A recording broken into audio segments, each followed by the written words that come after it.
Tiwa autonomous কাউন্সিলৰ নিৰ্বাচনত ভাৰতীয় জনতা পাৰ্টীয়ে বৃহৎ সফলতা লাভ কৰাৰ কাৰণে মই টিৱা সাহিত্য শাসিত পৰিষদৰ সমূহ জনসাধাৰণলৈ মই কৃতজ্ঞতা জনাইছোঁ, ধন্যবাদ জনাইছোঁ। তেওঁলোকৰ আশীৰ্বাদৰ বাবে আমি আগন্তুক দিনত আমি টিৱা অটোনমাস কাউন্সিলৰ জনসাধাৰণক আমি সেৱা কৰাৰ সুযোগ পাম। তেওঁলোকৰ যদি আশীৰ্বাদ নাপালোহেঁতেন তেতিয়াহ'লে আমাৰ কাৰণে এই বৃহৎ জয় সম্ভৱ নহ'লহেঁতেন। গতিকে তেওঁলোকলৈ মই আন্তৰিক কৃতজ্ঞতা জনাইছোঁ, মই ধন্যবাদ জনাইছোঁ।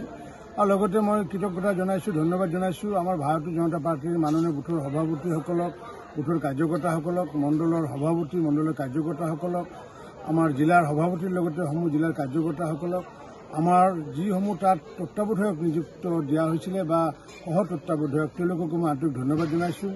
আৰু লগতে মই বিশেষভাৱে ধন্যবাদ জনাইছোঁ আমাৰ যি টিৱা অটোনমাস কাউন্সিলৰ যি ইলেকশ্যন মেনেজমেণ্ট কমিটিৰ যি আমাৰ ইনচাৰ্জ আমাৰ সাংসদ হৰেণ সিং বেই ডাঙৰীয়াক ধন্যবাদ জনাইছোঁ। আমাৰ ইনচাৰ্জ আমাৰ দিব্যৰঞ্জন শৰ্মা, ৰাজকুমাৰ শৰ্মা ডাঙৰীয়াক ধন্যবাদ জনাইছোঁ।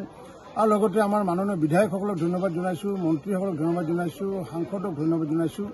আৰু আমাৰ মাননীয় নেডাৰ কনভেনাৰ ডক্টৰ হিমন্ত বিশ্ব শৰ্মা ডাঙৰীয়াৰ লগতে বিশেষভাৱে মাননীয় মুখ্যমন্ত্ৰী সৰ্বানন্দ সোণোৱাল ডাঙৰীয়াক ধন্যবাদ জনাইছোঁ, কাৰণ তেখেতেও এই প্ৰচাৰ অভিযানত আমাক সহায় কৰাৰ কাৰণে আজি আমি বৃহৎ জয় লাভ কৰিব পাৰিছোঁ। সকলোলৈ আন্তৰিক ধন্যবাদ আৰু কৃতজ্ঞতা জনাইছোঁ।